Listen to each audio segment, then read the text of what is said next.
Good morning, everybody. I want to welcome everyone to this Ghost Kitchen webinar presented by Gordon Food Service and powered by Back of House. Back of House is a solutions marketplace for restaurant operators that has both restaurant solutions, services, partners, as well as peer reviews and a lot of great resources that are unbiased, written and aimed to help restaurant operators accelerate finding the right solutions for their business. I'm Bethany Zach, Director of Internal Innovations at Relish Works, an innovation hub out of Chicago, Illinois. And we've come together today with a panel of both operators and service providers that are executing or enabling ghost kitchens throughout different parts of the country. Our goal today is to really break down this opportunity space that is becoming a really hot topic in the industry.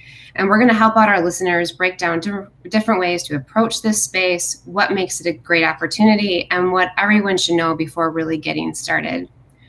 I'm excited to talk to each of you because ghost kitchens that have been around and growing, but the pandemic has really shined a light on ghost kitchens as operators look for new ways to serve customers and be profitable. So I want to start by introducing our really great panel that we have here today with us. So I have Mark Choi, President of Ghost Kitchen Brands, Paul Schiffelt, Chef and Owner-Operator of Robert Spencer Hospitality, and Amina Jelani, COO and co-founder at Sociavore. Great. Thanks, you guys. Thanks for being here. Thanks for having us. Okay, I'm going to dive in. I'm going to start with a general definition of ghost kitchens, and then I want to ask each of you to tell me how this changes for each of you, because you're each coming at this with really different vantage points. So here it is. A ghost kitchen is a space without a dining room, a kitchen optimized for delivery. But I know it's never quite that simple. So Paul, I'm going to start with you. I'm hoping that maybe you can tell us what ghost kitchens mean to you and to your business, and what interested you in this space. I mean, it's interesting. I'd heard about the concept probably 4 or 5 years ago, and a colleague of mine was really interested in making it happen here in Edmonton, but I just felt like we weren't quite ready for that sort of concept yet. But I mean, a ghost kitchen today means to me a means of survival. We had successful restaurants that were operating, at full capacity and busy constantly, and then literally with the flick of a switch, we were put into lockdown and had no source of revenue and had to find a way to adapt. I mean, we were doing, I would call it finer dining, charcuterie boards and, seared salmon and roast duck and things like that. I mean, dishes that didn't really translate well to takeout. And we had this amazing, beautiful 2,000 square foot restaurant doing nothing. And for me, it was a matter of having to make a decision on what can we do to bring something to customers and keep our doors open, or keep the lights on, I guess would be a better way to describe it. And this was an opportunity for us to, toy with concepts that were easy for takeout, easy for delivery. The ingredients traveled well, and to still connect with our customers. Great, thanks. Okay, Amina, I'm gonna turn to you because Sociavore is working with a lot of brands like Paul's and probably coming up against some of the similar problems and the issues that he mentioned. So you have this 10,000 foot view of what is happening with independent restaurants. Can you tell us a little bit about what interesting things you're seeing in this space and how you're working with brands like Paul's and what you're seeing operators try in this virtual space? Yeah, definitely. So I think with us, we work with a whole gamut of restaurants. So they are, we have fine dining restaurants that prior to the pandemic were really focused on the in-restaurant guest experience. We have quick service restaurants using us. And what we've been seeing is kind of 2 buckets of ghost kitchen setup.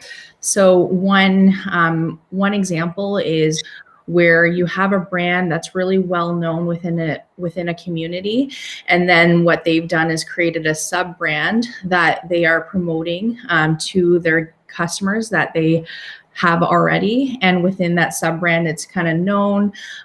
It's, open for curbside pickup and also delivery as well. And really kind of embracing that sub-brand, creating like a unique product or a unique kind of menu that they're pushing through that sub-brand. So we've seen, that approach. And the other approach we've seen is more of a distinct, really siloed brand setup where it's completely separate to what the operator is doing. Prior to the pandemic or prior, they would have been focusing on a specific, niche, and then they wanted to try something that was completely separate. So kind of setting up that unique brand, and then primarily using delivery as a means to get that to the end user. So it's been really interesting to see that. And then, from our standpoint as well, I think with, I think the definition of a ghost brand is you use delivery as that means to get the food to the end user. But we're seeing a lot of brands, setting up curbside pickup and takeout, especially if they're in a more of a suburban setting where people are used to driving to pick up the food. So it's been really interesting to see, these two types of ghost kitchen setups on, with our customer base. Great. Thank you. Now, Mark, to you, you're in the ghost kitchen space as well, but kind of on a different side of things. You're acting as an aggregator for brands who want to become more accessible. And so for this audience, can you share a little bit about what you think the opportunity is for ghost kitchen and aggregators and independent operators? Sure, happy to. Our business model is slightly different from some of the other models and from Paul's specifically. We got into this business specifically for delivery. Our kitchens were built for that. Our model is, we're the only ghost kitchen to partner with national brands like Cinnabon, like Quiznos, like Cheesecake Factory Bakery, and at the same time be the operator of all our kitchens. So we aren't landlords renting, we aren't landlords building and renting out kitchens. We aren't just operators of local brands. We build kitchens and we operate all the national brands. That's allowed us to just focus on operational excellence, save some money on capital, and just as importantly, save money on labor as well. From a customer's perspective, we're almost like a virtual food court. Customers can mix and match between all our brands, internal or national brands, on one order for one delivery for one fee, which is tough to find. For our brand partners, we've given them access to our distribution network. A lot of brands can't do a ghost kitchen on their own. There's just not enough volume there on their own. But by partnering with us, we both get to leverage all their brand equity and actually all the brand equity of all our brands put together for visibility that they could never do on their own. We can even work with local brands or local operators to give them instant access to all our markets, nationally overnight. So again, it's a much different model. It works well for our third-party delivery partners as well. Because we have so many brands and menus, it drives up the average ticket. By putting them all together, every time we add a brand, it's incremental sales, and it gives the customers another option. I was just looking at some of our data, and at our Burlington location on Sunday this past weekend, we did over 150 orders at about $25 a ticket. That's a pretty good volume right now. And again, we don't rely on any one brand, and we just want to give consumers as much choice as possible to get whatever it is they like. Yeah, this is great. Thanks, you guys. I think there's a lot of different ways from your conversation and what you just said that operators can really execute, based on whether or not they have capacity in their kitchen. Like, sounds like Paul, you reworked your menu, but you wanted to base it out of your kitchen and use your kitchen and your team to execute. You can tackle it that way. But for other operators who need a place to just dedicate to off-premise solutions, and partners like Mark are another way in which these can be executed, where it's taken offsite and executed in more of these, like I would say, kind of commissary style facilities. Is that a fair statement, Mark? Your description? Yeah.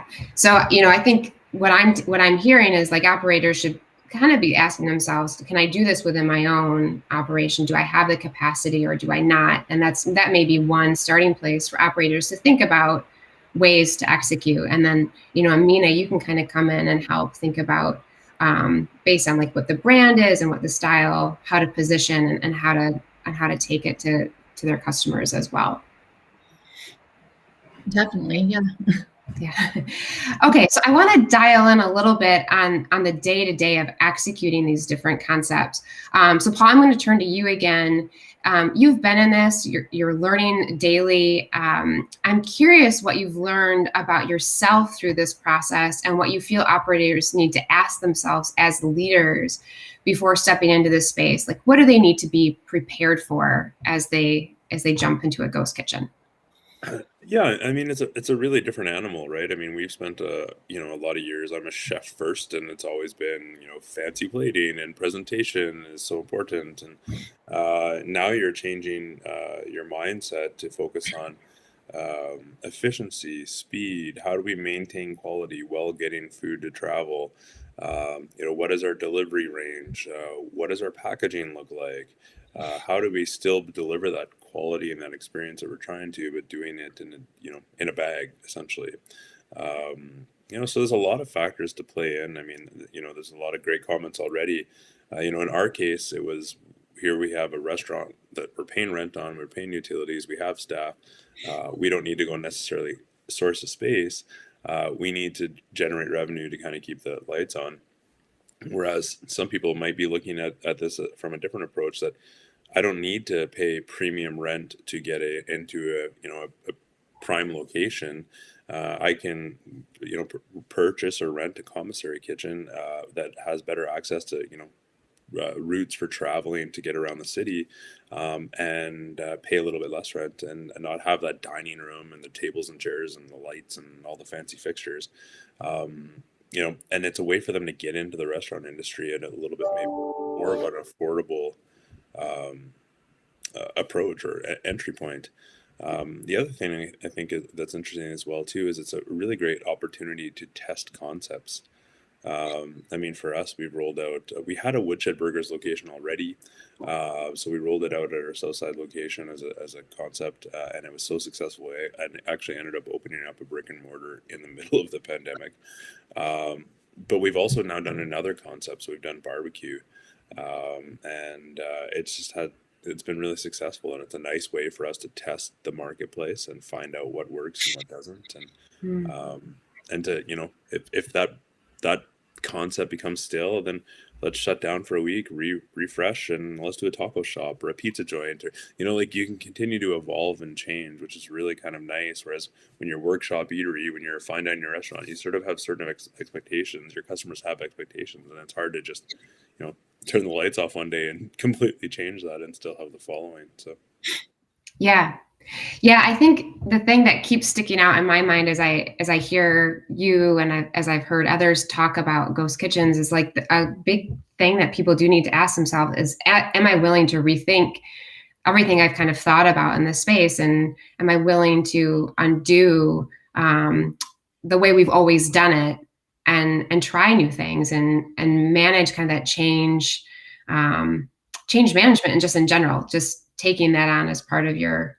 And that was really important for us. I mean, we had worked for 5 years to build a brand and a reputation as Workshop Eatery. And, my name was attached to it. And whatever we did out of that kitchen was still going to be associated with Workshop Eatery's quality and standards. So it was important for me to make sure that we could deliver something that still, maybe it's not that on a fancy plate and not service at the table, but we can still deliver an experience that they're going to enjoy. And when they think of Workshop Eatery down the road, if we ever get to return to that, they haven't lost faith in our brand, right? So that was really important for us. Yeah, that's a great point too. That's good. Thanks, Paul. So Mark, I'm going to ask the same question of you. You work with a lot of brands and many leaders in this space. I'm curious, after listening to Paul, like what similarities are you seeing in those that are willing to try this space, and what are they like? What does it take to be successful as you kind of take this big view of it too? Yeah, I think I'd have to agree with both, you and Paul. The ghost kitchen and third-party delivery industry is still sort of in its infancy. What makes partnerships with our brand successful is like you guys said, is everybody's a flexibility and adaptability and willing to understand that things are changing and to be open-minded. What may or may not have worked, 3, 5, 10 years ago may or may not work now.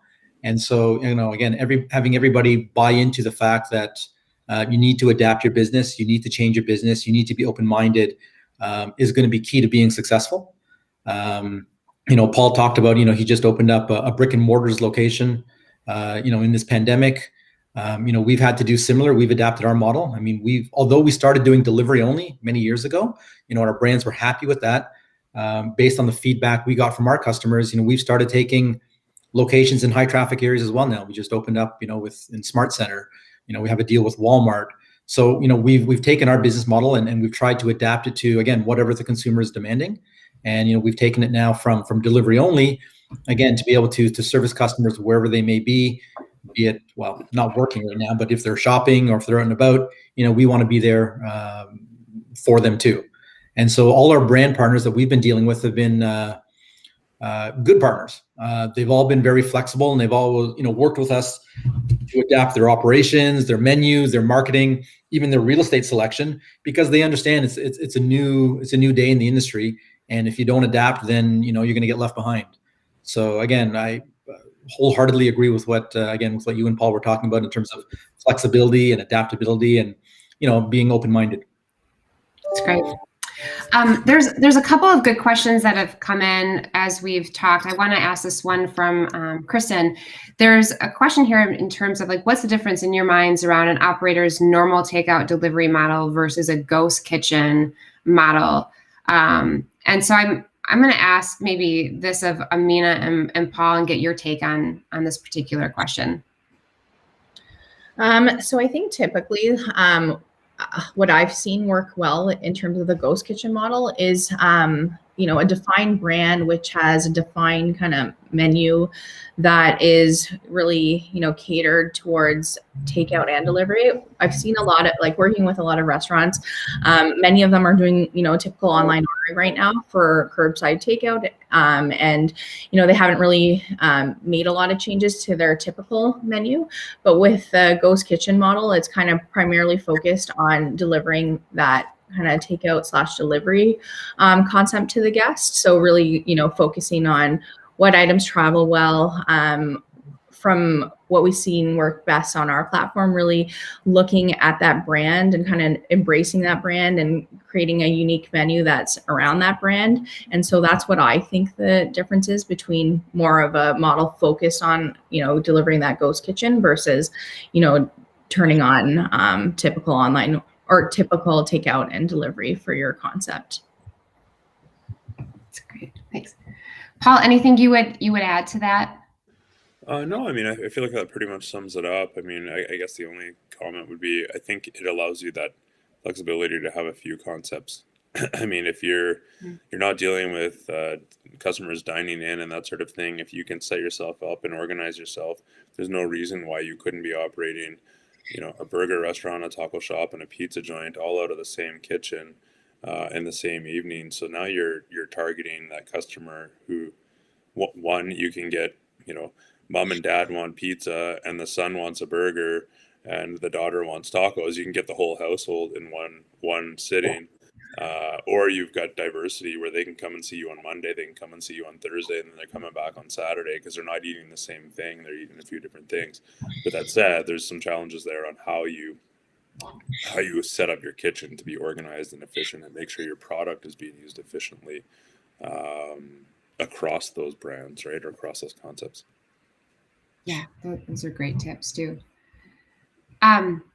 More great questions coming in, and I think we'll circle back to some of these when we get into some questions about menu development and marketing. So I just, for everybody that's watching, please know we see your questions and appreciate them.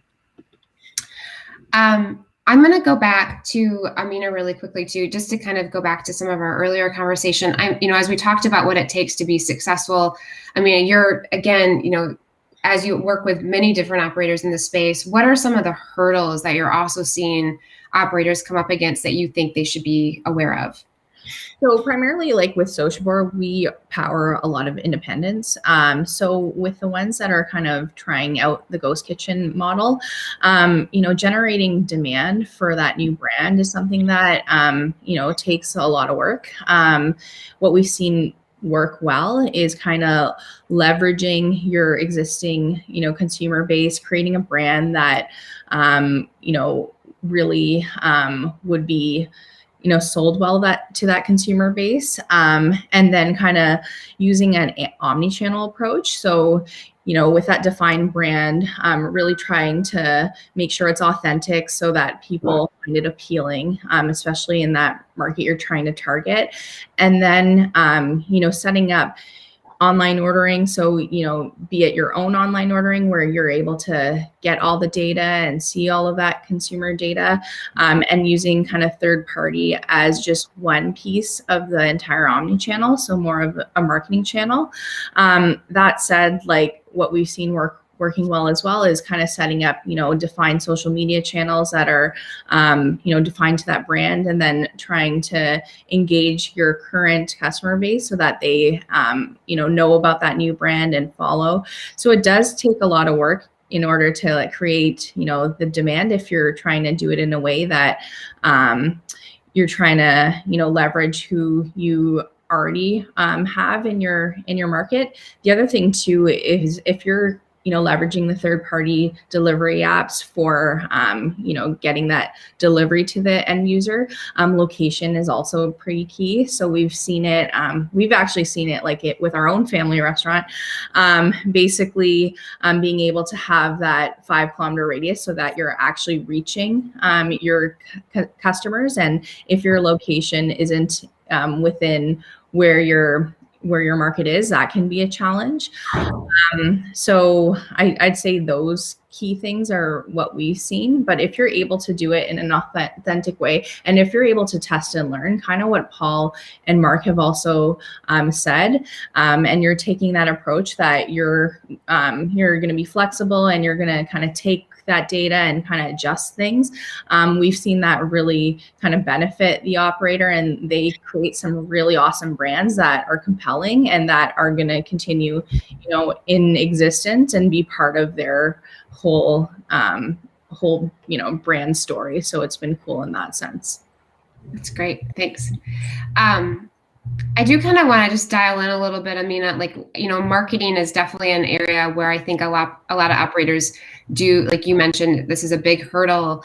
And we continue to hear this too, as we talk to operators and just scan this model. And Paul and Mark, please jump in here too. I'm just curious, what are some good best practices that we could just leave some of our, audience with in terms of if you're testing a new concept that doesn't have brand equity and doesn't have awareness, what's the first thing? What are some of these best practices that you were successful with, or you've seen others be successful with, that you could share? So what I've seen is, setting up, even using something like Fiverr to create a logo, to create some of those things that define the brand, and, get them online, create a quick website, make sure your menu is up there, create Instagram and TikTok channels if that's where you want to be and that's where your consumers are, to really kind of embrace the brand and get it out there. So I think that's been something that I've seen works well, as opposed to just solely placing it on an Uber Eats or a DoorDash. So making sure that it has that whole story and that people can find it online and virtually go to that space has been something that I've seen has worked and has also helped with generating, demand as well. That's great. Yeah, those are good tips. Paul or Mark, anything that you would, you've tried this, you've tested this, what would you suggest to our audience? From our end, while we have a number of, national brands in our portfolio, certainly we do try to develop our own internal brands to complement that. A big piece for us is, there's two parts. One is developing the menu. I don't proclaim to be a chef by any stretch of the imagination. I mean, I know what I like to eat. So we've had to, we use the local chef here. His name is Hemant Begwani of Amaya fame. And so he's created a number of menus for us and built out the supply chain and all that. And that's great. But to Amina's, thoughts before, we do need to do some marketing there to make it look like a big brand. And I think for us, a lot of the focus has been on the packaging, because as good as the food is, if it just shows up in a styrofoam container, it looks like a small brand, and people often, sort of eat with their eyes, so to speak.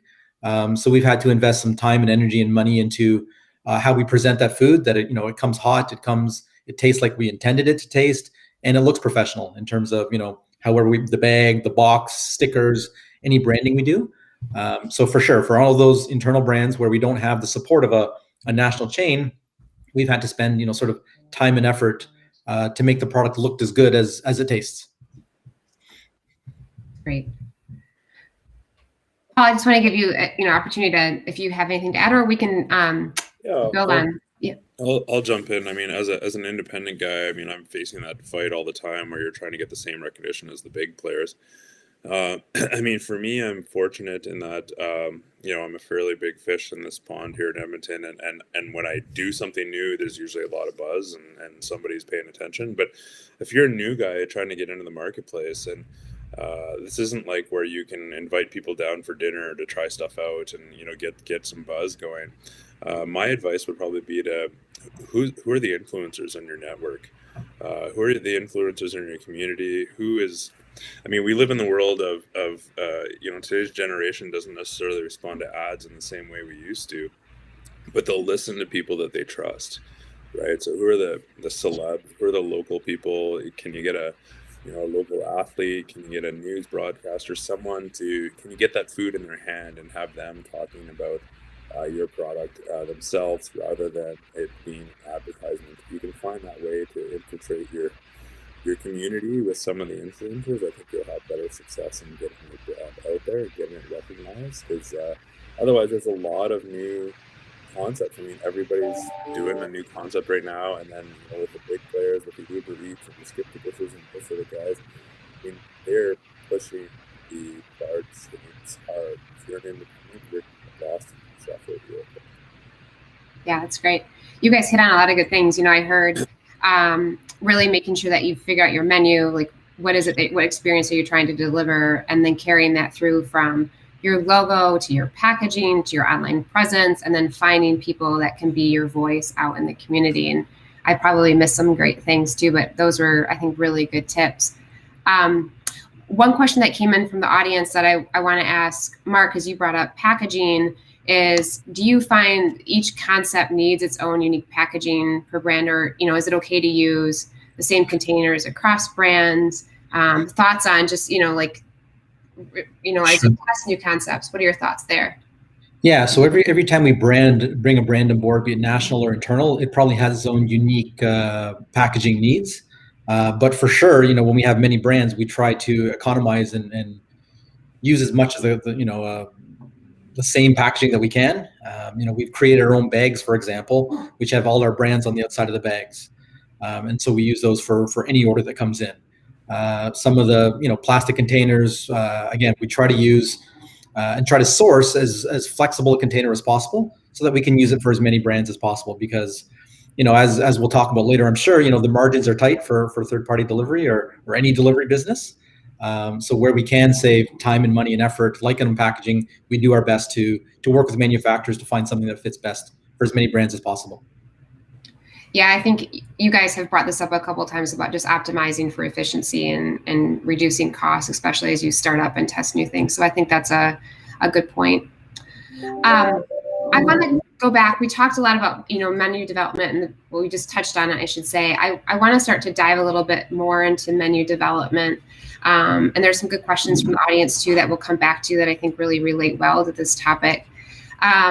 So Paul, you're a chef. You've talked a lot about redeveloping your menu throughout this. So I'm curious, what is key to developing a virtual brand menu and being profitable? And what would you add to some of the things that we've already talked about today, just in terms of efficiency and optimization and finding the things that will deliver or travel well? What do you think operators have to get right? Yeah, I mean, a lot of the same rules of running a successful restaurant apply. With that said, for us, it all starts with when I'm sitting at the table, talking with the team about what we're going to do. It's what kind of experience can we create in that person's living room or at their kitchen table at home? What is our delivery radius? What does that food look like when it reaches that delivery radius? What happens if if the customer or the driver hasn't picked it up for an extra 10 minutes? What's the quality of food going to be like? So we take a lot of that into consideration when we're preparing a menu. We're looking for things that, okay, well, the guy left it in his car for 20 minutes longer than he thought because he had to stop at the grocery store, then he had to get gas. So he's going to throw it in the oven when he gets home and it's still going to taste good. So we're thinking about those sort of things. And I'm, trying to wrap my head around the worst case scenario so that when they get the food and they open it up, it still tastes delicious and it's still a great experience. And then I'm mindful of, balancing that menu like I always would, so right now we're doing a barbecue concept. So, our meats our costs in them are higher. They're probably 45 or 50%, food cost. But the menu is balanced with a lot of great things like coleslaw and mac and cheese and cornbread and things like that are closer to like a 15 or 18% food cost. So as long as they're getting a couple of meats and a couple of sides, I'm kind of running into where I need to maintain my cost of goods. The other nice thing that you're factoring in as well too is, you can run a little higher on those sort of things, the food cost side of things, because your labor side is a little bit more manageable because you don't have that front of house service staff. You don't have the hostess and the bartender and the server and all those sort of things. Realistically, you've got an expediter who's assembling your boxes and making sure everything's packed up, and then you've got delivery drivers. And if they're efficient and they're organized and you're using your system efficiently, you can be saving labor dollars. We've actually found our burger concept seems to be more efficient with us operating with curbside takeout and delivery than it was when we were at dine-in, which is really, it's kind of been eye-opening for us. And if we continue growing that brand, we'll focus on smaller restaurant footprints and more neighborhoods that can really handle takeout and delivery. That's great. No, those are some really great insights. Mark, anything you want to, add just based on some of the things that you're seeing and your experience in this space too? Sure. For sure, delivery is expensive. And as Paul said, something we're always mindful of is our labor cost. And so we've tried to do different things to bring the labor cost, down.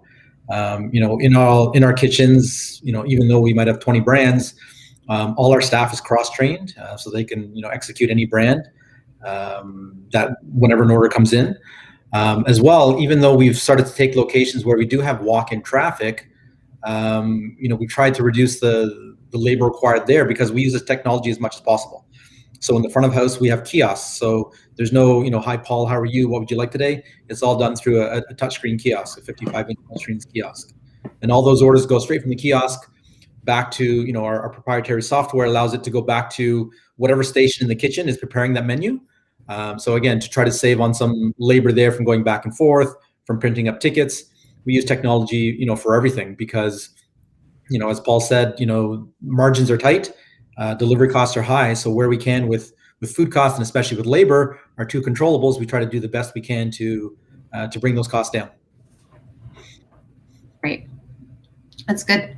Thanks. I'm going to jump over to some of our audience questions that we've had to come in about menus. There was one about offering alcohol through some of these models. So I don't know if anybody's tried this.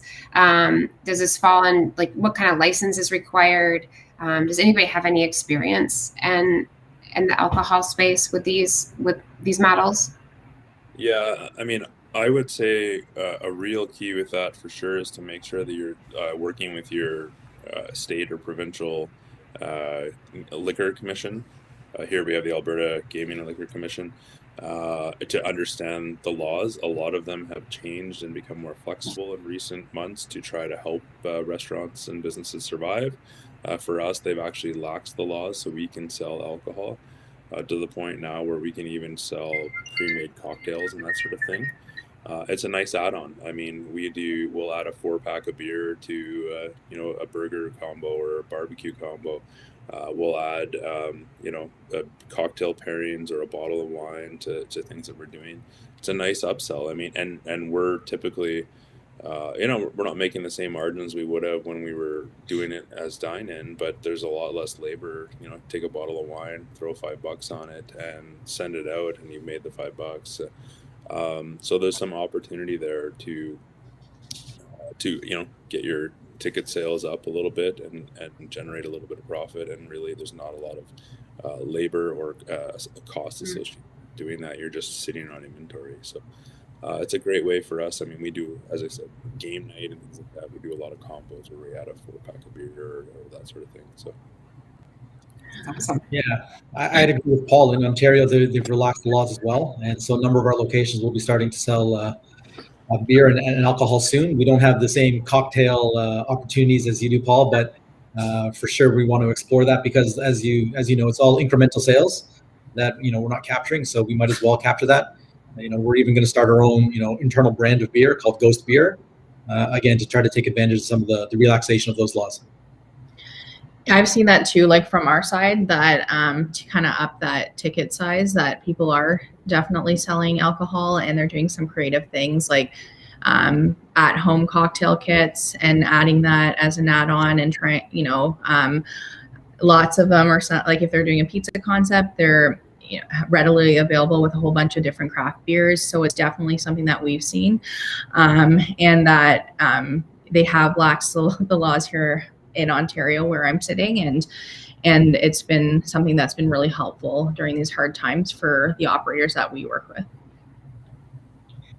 That's great. Yeah. There's another good question that came in that I want to ask you guys too, from Kent McDonald. As you guys were talking about kind of tracking the profitability of your different concepts and understanding, your costs that are associated, and as you move forward, especially, his question was about like, how are you tracking the revenue centers when there are multiple concepts within a single kitchen? Curious how you guys are doing that today. For us, it's been very challenging for the technology side and the POS. I mean, we have 18 kitchens, 20 menus at each, 4 delivery platforms for each menu. So it's a lot of sales, a lot of data to keep track of. And, we haven't been able to find a partner that's been willing to, or that's been able to have as much flexibility as we need. So we ended up creating our own technology. We have our own tech company that we purchased, called Mentum Technology. And so they develop all our software for us to try to integrate with all the platforms, integrate with all the brands, integrate with all the distributors. We do a lot of times think of ourselves as a technology company just as much as a food company, because it's been, all aspects of the technology have been, for us, very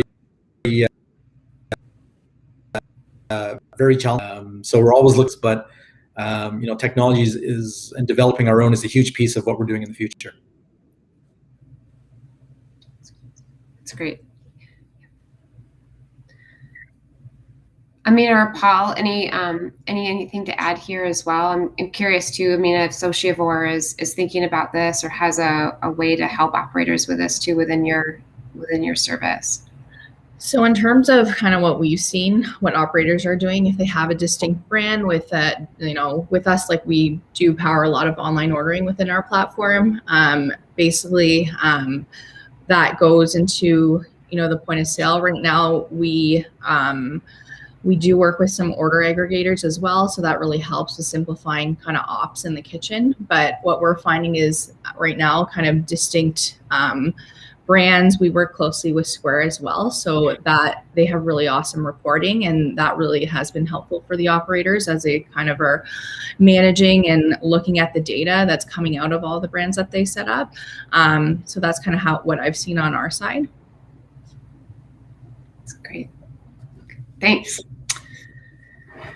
Okay, I'm gonna transition into delivery here. So we've talked a lot about delivery. We've talked about how delivery can, eat into our costs. This is not a new problem for operators by any means, but it is essential for virtual brands. And, it can take anywhere from 15 to 30% of your profits. So Paul and Mark, I'm curious, you guys are both attacking delivery in very different ways for your brands. And I'm curious, if you can both share how you're doing this. So Mark, I'm going to ask you to maybe go first and just talk about the, some of the partnerships in the space and how you're thinking about it. Yeah, for sure. Delivery is expensive. As you said, with third-party platforms, it can eat up to 30%. That said, for us, they do provide an essential service. I mean, they do attract customers, payment process, they handle delivery too. And so I think that'll always be, the core of what we do and how we reach, some of our customers. But at the same time, we're trying to move those customers into different ways, which might have a better profit margin for us, either through our own internal delivering or through, ordering online for pickup through our website, our QR code, our app, or finally to get them to walk into our stores. And anytime we can move somebody away from, again, one of the third-party platforms to walking in, we put that money in our pocket. So we do a lot of marketing to all the deliveries that do go out, letting them know that we have other options to get to us. But at the same time, I don't think third-party delivery in the short term is going away at all. Hopefully over time, as more and more companies get in, or as more and more restaurants get into it, use some peak and bring those costs. But I think, the high costs in general, they're not going anywhere, and you have to look for other opportunities, to reach your customer beyond just the traditional, Uber Eats, Skip the Dishes, DoorDash. Great, thanks, Mark. Paul, I know you're trying something with your staff, as I understand it. Is that still the case, and how is that going? I could rant all day long about why you shouldn't use third-party delivery systems. I blatantly refuse to use them. When we experienced our first lockdown, we had to lay off a lot of our staff, and fortunately it wasn't for very long, and we got a chance to bring a lot of them back, and we had to face that again the second time around here. I just couldn't bear to go down to a skeleton crew and then rely on third-party delivery systems that continue to fail time and time again, while taking 30% of your business or 30% of your sale, and then passing the buck to you when something went wrong with the customer experience. So I just couldn't do it. So we do it ourselves. So we operate our POS systems, our ShopKeep, and then we have online ordering through Gloria Food. And then we use an app called Order Lord that tracks our drivers. And our drivers are our service staff. Our drivers are our support staff. And when they are not busy driving, they're in the kitchen helping with preparation or stamping bags or loading bags, whatever they need to do. There's work to be done, and they appreciate the fact that they're still able to have a job and provide for their family. It's not exactly what they want to be doing, but it's worked for them, and it allows us to keep them employed. And most importantly for me, it allows us to be in control of the customer experience. So we can dictate, when the driver's heading out, we keep track of where they are in the experience, when the stuff has arrived. And if there's an issue, it's our driver we're dealing with. We're not having to deal with a third-party delivery system that is slow to respond and slow to find a solution for the customer. So I'm very much against using that, and it can be done as an independent. It's really easy. It costs me, I think it's just about $275 to $300 a month for those two services between Order Lord and Gloria Food. They're easy to use, and we keep all of the revenue, which is important, especially right now. Oh, that's great. Those are new vendors to me, so we'll have to definitely check them out. And thanks for mentioning that.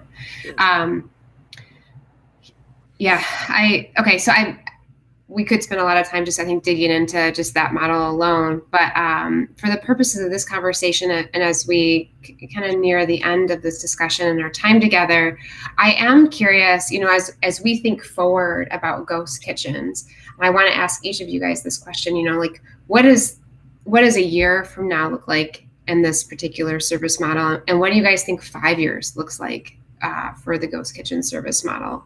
I'll start with Amina on this one. I'm curious what your take is. So I do think that this model is going to continue. I think that, as dine-in reopens, as the pandemic ends, there's definitely going to be, a shift. People want experiences. They want to go back into restaurants for sure. But I think that from what I've seen, it's definitely has a place like within the repertoire. And we've had some restaurants that have created some awesome brands that have people that love them, and they're going to continue to stay and basically be part of that restaurants group. For example, I think what Paul touched on is something that I agree with as well. I think that delivery networks have existed prior to the third parties in local places. They've been, we've seen it here with local delivery networks that are not commission based, that have been delivering things for the elderly. And so we've seen some restaurants kind of tap into them as the end kind of delivery partner. And then from a data standpoint, being able to kind of like know your guests. So I think in terms of where we are now versus 5 years, I think that, restaurant operators will be kind of leveraging the model, knowing who their customers are, continuing to use this as ways to test new concepts. And then, if they are really successful, like what Paul's seen, then spin them up into brick and mortar spaces. So I don't think that these models are going to die at all. I think they're going to be, part of what restaurant operators can use, and continue to be a way that you can test things and try things out for a lower, entry cost. And then if they are really great, then add them. And if they should be a brick and mortar space, you can then kind of open those up for sure. Yeah, I think you hit on a lot of great ways for ghost kitchens to scale. And I think that is probably going to be a really interesting avenue for a lot of operators. Mark, why don't I turn to you next? I'm curious, in your space, what do you think it looks like in the future? Well, I think, as Amina sort of said, I think, there's always going to be a demand for, the experience of going out. But ultimately, delivery isn't going away. More than ever, I think people are demanding convenience.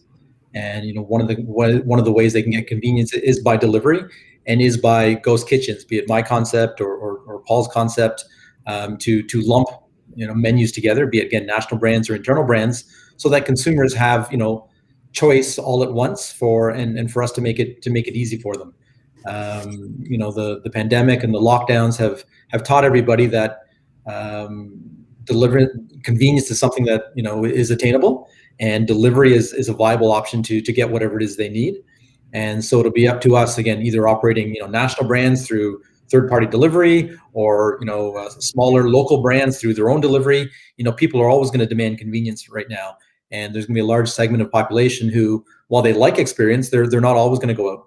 They're going to want to get their food or their drink whenever they want it, when they want it, from who they want.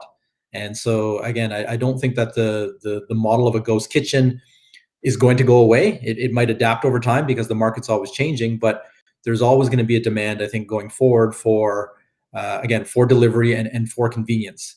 Our largest demographic right now are younger millennials, anywhere between 18 to 30. And, funnily enough, they have the least amount of money, but they do the most ordering. And so as they get older and as they get into living in their mom's basement. Yeah, as they get older and as their income goes up, this is the only way they're going to know to order food, is the convenience of delivery. So again, I think the market is only going to get more and more entrenched in people's minds, and it's up to operators, like Paul, like us, to find different brands and different ways to deliver a great consumer experience through delivery. But in general, we're not going backwards. The market is here to stay for delivery, and not just pizza, but for everything. Yeah, thanks, Mark. I would agree too, and I just think about like my ordering patterns and just how convenient it has been, and I do miss going out, and I'm going to want that. But man, the convenience of having everything at my doorstep over the past year has really changed my mindset and made my life so easy. Paul, I think about you a lot with this question in terms of like, you have brick and mortar locations, you're testing out these ghost kitchen concepts. What does the future look like for your current concepts, like your brick and mortar, and for your ghost kitchens? What do you see your path forward as? Well, I listening to you guys talk, I'm feeling very depressed right now. We sort of live at I don't know, you're right. I mean, convenience is key. And we have people pick our groceries for us. We have toilet paper delivered to our house. I mean, we won't go to Tim Hortons or Starbucks. We have it delivered to our house through a third-party delivery app and pay far too much money for it. Yeah, this is the world we live in now. It's really it's kind of frightening. I mean, I'm kind of thankful that I'm on the downslope of my career, and hopefully I've got 10 or 15 years left where people still enjoy dining. But it'll be very curious to see how these millennials evolve over the next 10 or 15 years, and see if they come to appreciate the experience of going out with friends and interacting and socializing and taking in a food experience versus simply going on their phone and placing an order and having no interaction with anyone as they guzzle their food in front of their smartphone. I mean, I don't know. I mean, I definitely agree that I think ghost kitchens are here to stay. With that said, I think the market is becoming quickly saturated, and I think a lot of these guys will fall by the wayside as we come to find the brands we trust and kind of do away with the brands that we don't trust. And but yeah, I think they're here to stay, unfortunately, and I think it's it's sort of an adapt or die time for restaurants as a whole, and there will still be a place for few small independent restaurants or people to go out and dine and have a unique experience, but I think they're going to become less the norm and more the exception. Yeah, Paul, don't lose hope. Like, I cannot wait to get out and spend time with my friends and have a cocktail. Yeah. I think there's going to be pent up demand as these four walls close in on us over the next, 8 weeks for sure. So, I think people will return to brick and mortar. I just think it's accelerated, off premise too. So to your point, like, it's an interesting time for restaurants to just think about how the pandemic is going to shift behaviors. And so your perspectives have been just amazing today. And I want to say thank you to the three of you. You guys have shared a lot of great insights with our audience. And I honestly just can't say thank you enough. So, for everybody on the call, let's say thanks to Paul and Mark and Amina for their time today, and to Gordon Food Service for hosting this, and Back of House for sponsoring. We've learned a lot from our operators and from Sociavore today, and then Gordon Food Service can help you find some of the things that we've talked about in terms of packaging. They can help consult on some of these issues. And Back of House, you can find vendors like Sociavore. So please go check them out and make sure that as you have questions, you reach out to the experts at Back of House and Gordon Food Service. Thank you so much, everybody. Thank you. Thank you.